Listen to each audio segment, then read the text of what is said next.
the culture of Christianity, and in the effort of exposing the truth about history and state of urban churches were wrongly convicted in the court of public opinion and branded with such names as Uncle Tom, sellout, race traitor, white supremacist, and the ultimate offense, Christian conservative. Ignoring such insults and breaking free from the plantational strongholds, they now are free and functioning in the podcast underground here at the almighty Fear Not Show. All avoiding mainstream media. So if you need clarity on cultural, social, or political issues and how it relates to the biblical worldview, then maybe you can, and then maybe, just maybe, you can employ them. This is the Blacklist. He's the first person on the blacklist. Now, what you already know what the blacklist is. Why did I pick him first? Because he's one of the people who inspired me to do it. He, who I'm going to introduce you in a minute, was on the Standard of Truth podcast. Well, you know April Chapman. Now, this pastor did not know he lived in my area, Southern California. His name is Dr. Wayne Cooper. He is the senior pastor of the Lincoln Avenue Baptist Church in Pasadena. He has a doctorate in ministry. He has a ministry doctorate degree. Am I saying a doctor of ministry degree? Okay, at a Talbot School of Theology, which is at Biola, which is one of our all-time favorite. If you followed us any time, my first ever interview was at Biola University. So you know I like that college. And he's an author of, what's the name of the book? Healing the Souls of Black Men. Well, we're going to talk about that in a later interview when we do the actual long interview.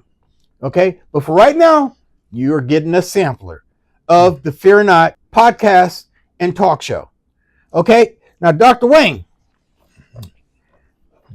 pretend I never met you. Okay. Okay. Pretend I never met you. And I am a regular, let's just say a black Christian, a traditional black Christian. Okay. And I'm going to, and I usually vote Democrat. Now, I would be mad at you because back in, was it October or before the election, you had written an article at Facebook. Sure. It caught April's attention, which caught my attention. And it was about the Democratic Party. Now, afterwards, after I got to know you, which I just did, I went to the church and everything, and I love the church. I love the way you systemize your theology, because a lot of ministers don't understand, and well, maybe they ain't got a doctrine. They don't understand that. Now, you wrote a response after the election. Okay, now that's one of the reasons why I didn't want to do anything on the election, because I always wait for the other foot to drop. Now, like I said in explanation, there was a lot of things exposed, especially the divisions within the churches. Okay, now he wrote another article that got a lot of attention. Some of it good, some of it not so good. Okay, now this one was a response to the election. Now, I'll just go through them real quick. He wrote, it was professionally written. It was considerate. It was thinking of the people that might not agree with them, but he made some valid points. One was, his first point was, stop charging people with racism and misogyny, which, at the time, that's what the campaign was doing. But what I want, the point of this interview is that a lot of what he said transcends beyond the election. And if we understand anything about politics, the pendulum swings one way and then it swings the other way. And a lot of things that Donald Trump has done is done through executive order. So that means it still has to be processed. But it's a great start. Now, like I said, the first thing you wrote was stop charging people with racism and misogyny, which is one of the favorite parts of the playbook that the left loves to do. Okay, stop charging people. Okay, the second one was leave the children alone. You feel like commenting on that yet, or you want me to keep going through the rest of it? Well, no, I could comment on all of it. Yeah, let's go back to the race and misogyny. Okay, go to race and misogyny. So, I think, let me say this. When I was talking with April, one of the things I hope that I was able to make clear is that I guess I reject the notion, first of all, that as a black man, that I must be limited in how I think. Yes. I reject that. I reject other black people telling me that because a certain constituent says that here's how you ought to think, here's what we say you should think, you're not going to get very far with me in that kind of thinking. So I reject the whole notion of the left, the Democratic Party, is that when you have a different mindset about matters, that it somehow means that you are playing in the hands of the Republican Party, or that you are giving in to white supremacy because you see matters differently. So when we talking about, let's look at what the election was about. So Kamala Harris, who we knew in California. Yes. We live here. Yes. A lot of people didn't know her in California. They didn't understand her history. I was here when Kamala Harris got started. So I know when you start talking about black men in particular, black men have a history with her. So black men don't see her in a favorable way. No. And it's not because they are misogynists. It's because she has mistreated disproportionately, she has mistreated black men. Okay, during her first time when she was trying to run for president, you may remember Tulsi Gabbard exposed that. Exposed a lot of it. Exposed that and said that a lot of things that she had done with black men, putting them in prison, even on death row, that she had not done with other ethnic groups, right? And so a lot of black men to this day don't like her very much. Okay, so I wanted to say that. I can say more when we have the more formal. Oh yeah. But I just want to say, so I wanted to make people understand that I was simply speaking that, look, when you look at Kamala Harris and you look at Donald Trump and you look at the Trump first presidency, I don't see anything in his policies that were detrimental or harmful to the black community. So given that knowledge, I decided I wanted to support him in this election. And so I get it. I'm from the Deep South. I came through during a time of, the civil rights movement, right in the heart of it. Right. And so I know what to expect in terms of what people would say about me, what they would think about me. But I'm at an age now where that doesn't matter anymore.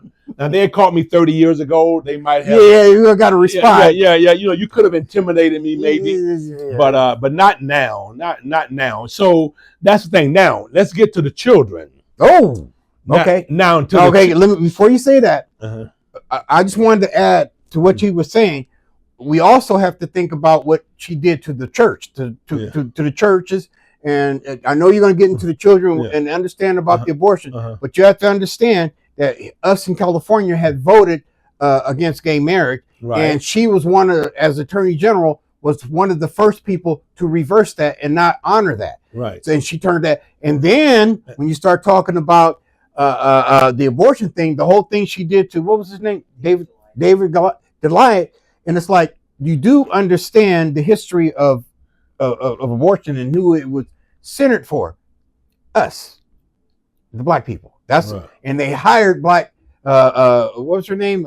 Margaret Sanger, purposely during what was called the Negro Project, went after black ministers. She targeted them. So there's that whole history too. Now let's get to the children. Now, before you mention this, because when we talk about the children, you have two things that kind of are all, it kind of can connect with each other. You have number 2, leave the children alone. Then you have stop embracing perversion. They kind of in the same ballpark, so we're going to blend them together. Because now, keep in mind, because of the election, Donald Trump has set out some orders. Now, one of the orders that he did before he Pastor Cooper speak was called he just did a executive order. Now, this executive order was called Protecting Kids from Chemical Mutilation. I think that's. I think I got that right, Cynthia. Yeah. Yeah. Wait a minute. Yeah. Order. Yeah. It was called. It was the executive order to keep them from castrating and Anyway, the next thing, as a response, when the media got a hold of it, they called it. Hey, this is how they branded it. I think you get a kick out of it. Trump bans transgender care, affirming care. You see now. You see the difference. Right. One calls it affirming care, while the other one calls it nope. This is mutilation. Yeah. Which one do you think is speaking truth? Well, you also have what's called the I want to say Denmark. No, it's another country. It was called it was a protocol that started all of this that actually happened in Europe. And that's how they got the pattern of how to transition the children. They socially transition first, and then they do the chemical, and then they do the actual. Well, he could have stopped that. Okay? Now, you go ahead and speak on that. Well, so let's go back to the children and what I was speaking. So some of this had to do with really why Kamala Harris lost. Exactly. And why the left was rejected. Yes. See, let me say this. People, you can come at people for so long and you can beat and browbeat people down for so long. Mm-hmm. But eventually people get back to what they know is truth. Mm. And what everyone knows, even though you hear someone say, they'll try to make it seem like, no, not really. I heard a lady say yesterday, here's what it is. Everyone knows that a child 3-4 years old is not thinking about human sexuality. Nobody's thinking about human sexuality at 3 and 4 years old. We've all been 3 years old. Yeah. And I can't remember anything about 3 years old. Certainly not that I'm trying to decide whether I'm a boy or a girl. Okay. I heard a lady said yesterday, and she was lying, and I told her, it was on social media, and I did it in a respectful manner, but she claimed that their son knew he was a girl when he was only a year and a half years old. Year and a half. Really? Right. And I just told her, really? And I said real simply, ma'am, that simply isn't true. No. And I just moved on. But I meant that. We need to leave our children alone. Because children, the Bible says, are inheritance from the Lord. And we remember Jesus saying that it would be better if someone had put a millstone around your neck and you was thrown out into the middle of the sea than to cause one of these little ones to stumble. So what I'm saying is Jesus and God the Father has a deep love for innocent children. And when you take little children, because the only thing that is happening, think about this. In my generation, I think about my community. Sure, we had a few people, not many. We had a few people who turned out to be gay. Not many, just literally a handful. Okay, about Tampa Bay these days is like over 6 million people. But when I was coming up, a handful of people, we were pretty sure about what a male and female was. None of our teachers were confused about what a male and female teacher. None of the parents were confused. Don't you find it interesting that in the 21st century, 1 in 4 children are born and they come up, they're confused. That all of a sudden they're, I think I'm in the wrong body. Well, look, I'm not a doctor and I'm not a scientist. I don't need to be for this. First of all, I am a male. I am a man. I have never been a woman. So I can never tell anyone what it means to be a woman, or, you know, what it feels like to be a woman. Especially, it's a circular what's the word I'm looking for? It's a circular, self-defeating argument. Yes, if you really think about it. The reasoning is just crazy.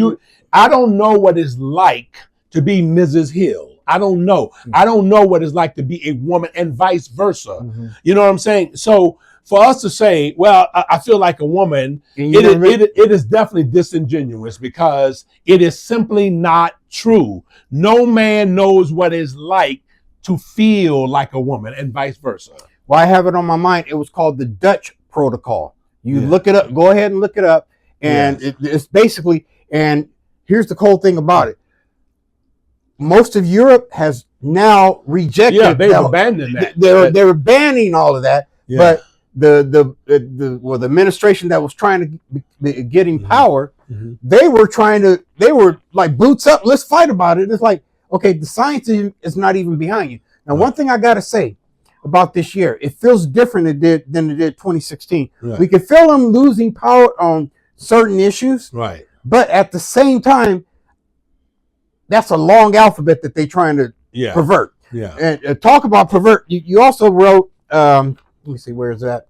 Yeah. The perversion, stop embracing perversion. Yes. Because it's in our libraries, it's in our schools, especially here in California. Yes.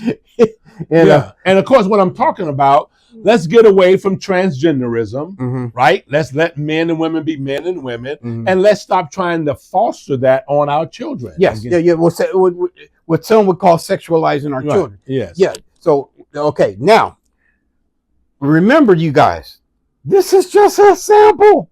Wait till we get to the real interview, or the long version. We used to call it a disco version. Yeah. I'm giving out my age. I am giving out my age. Okay, now we're going to move forward, and we're going to talk about one more thing.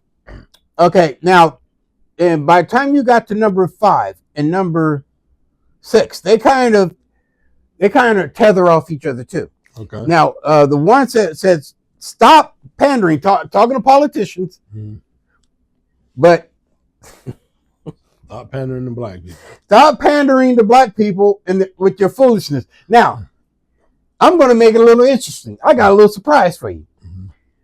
How does a black Christian, or a Christian who's black, look at this? Because what we discovered during the election, there were a lot of division within the black church. Now, don't get it twisted. This is happening across the board in all denominations, everywhere. Okay. In the Bible, God says, that thing's going to fill me up. The Bible says that God's going to separate the wheat from the tare. And what we might be doing is just witnessing that in real time and in slow motion, and we can see. One thing that I'm grateful that the election did show is that there is a rip within the black church, since this is the black list. Right. There's a rip, and especially it seemed like it was coming out of Atlanta and down south. There was things I wasn't aware of it. I knew about it, but I wasn't really keeping a close eye on it. You had the push of liberal theology, which would be Afrocentric, which would be black liberation theology. Some would say woke. Well, yeah, a lot of it is woke, but that's just a blanket statement. Then you had you also have African spiritualism tied in there. You also have what's called the Greek mythology tying into all of this, and you had some who flat out had Kamala Harris in their pulpits, which caused a big. And this is where the yays were yays and the no's were no's, and it was like. And then you had, which I really like, gospel music. I grew up around gospel. My father was in the Southern Quartet. I grew up. That's my thing. That's your thing. And in fact, our show was called the Music and Talk Show at one time. And to see some of our black people who I thought were Christian straight endorse, and it's like, how can you endorse somebody who pushes abortion, which does the most harm to black people, that keeps us under 12%? Right. How do you do that? And, Right. and the spiritual, let me say this, the spiritual context would be, how would you have a high priestess, I'm using a high priestess of a pagan religion, come in your pulpit? That's the way I looked at it. How can you even, in Babylon, you had to think about, the first thing they did was they took the elements, or the things of God, and they put it in their altar. That was their first mistake. So how could you put it back into the pulpit? Right. So that there. So in short, what I'm asking, how do we move forward as black people? How do we educate ourselves so we don't shoot ourselves in the foot during an election, or give into traditionalism and tribalism and all that? Well, I'm gonna tell you, I think, Brother Hill, that is one area that is going to be real difficult. Here's why. Okay. Because it is a spiritual battle. It is a battle for the soul of Black America. And here's the thing, my brother. There are going to be a lot of Black people who are simply not going to believe the truth. They're not going to believe it. If it's coming from conservative Christian people, even if they're Black, even if their history has shown they love Black people and they have the interests of Black people at heart, it's going to be a hard sell. As long as you have the likes of the Jesse Jacksons, the Al Sharptons, and people of that ilk. What about the ministers? Well, and I'm going there too. The ministers, many of whom are well respected. They pastor mega-sized churches. And when these people are crying a different cry, and right now, let me just jump on this, because there is something happened with Donald Trump. And let me say this. I didn't say this specifically when I was with April, but I want to say this. I was thinking about this because this has been on my mind, because soon as Trump won, and then, of course, since he's been inaugurated, I'm sure y'all have seen it, where all of a sudden, here it comes now, Black people now starting to complain. If you're on social media, now here it comes. So I was on the phone earlier this week with one of the guys who were the sons of this house. He pastors in Lexington, Kentucky. And I told him, I said, look, I want you to pray for your pastor. I said, because I made up my mind, for these 4 years, Lord, let me live, I'm not going to be on social media going back and forth with people. I just made up my mind, I'm not going to do that there, because I already know what to expect. I already know what to expect, that some of our people, the ones who hate Trump, but here's what I want to say. There's something happened, because let's go back. There was a day in our community, bro, that Trump wasn't hated by our community. Right. And a lot of that was because he was a Democrat, as you know. For most of his adult life, he was a Democrat. He hung out with the Al Sharptons and the Jesse Jacksons and all that crap he gave to the organizations. They in turn gave him awards and thanking him and all of that. But something happened where when he ran and he won, the white liberal establishment, this is what they said. We know we have a stronghold in the Black community, and we got to get Black people to hate this guy. We got to get, the only way we're going to do it. So you know what? To a certain degree, it worked in 2020. He lost. All right? So Black people came out in droves, as you know. But don't you find it interesting this time around, when Black people experience Joe Biden for 4 years and Kamala Harris experience. Now the lie worked to a little degree, to a small degree, but it didn't work to the same degree that it did in 2020. And guess what? Black people rose up. Black men rose up, and some Black women. Now, mostly Black women voted for Kamala Harris, but there was about 8 or 9% of Black women says no, and about 14% or higher said no to her, and they voted for Trump. So when you combine that, that was more than enough to get him over significantly, that he won in a landslide. I think a lot of this has to do with it's very historic, because here's the thing. If you watch any period movie, like I love watching Gladiator and stuff like that, and watching how a leader just takes charge, you never hear somebody like a Joe Biden that's going to say, okay, well, we're going to make this man who thinks he's a woman an admiral. And then you go and then put it out. And look, we're going to have a post in your country, but we're going to put up the gay flag in Arab. No, you don't do that. How do you think the rest of these leaders are looking at you? Yeah, you got a man and he's in position of an admiral in your army. This goes back to our instinct of, and so here comes the Donald Trump, an alpha male, which clearly Biden wasn't. Right. This alpha male saying, hey, and then gets shot, takes a picture talking about fight. Who did it? Looked up, who did that? It's like, who? That's the guy. That's the guy that men just generally will fall behind anyway. Right. And it was more of an instinctive thing. Some would say, oh, the toxic mix. You know what? We ain't falling for you. We ain't falling for those names anymore. Just like people that would call black people like coons, this, that, and that. Yeah. And then it turns out, you know what? You're projecting exactly what you are, because we understand who owns the plantation now, and you've been on it for the whole time. We've been trying to tell you. And April, this is a shout out to April, was a Harriet Tubman in this thing. So anyway, this is just a sample. I'm going to have him back for a full-blown interview. And we talk like this when y'all ain't around.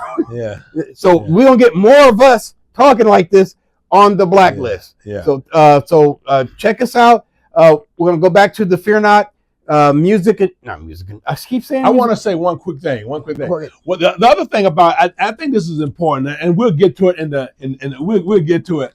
But one of the most offensive things that I think to black people, as I listen to black people, even the people who supported Kamala Harris, this is the one thing that was refreshing. When black people got upset with her by bringing in people like Megan Stallion to twerk on the stage, and as if to say, you'll vote for her if I shake my rear end in your face. That is what, and then, oh, by the way, let's talk about the monies that she paid her to do that, and that kind of stuff.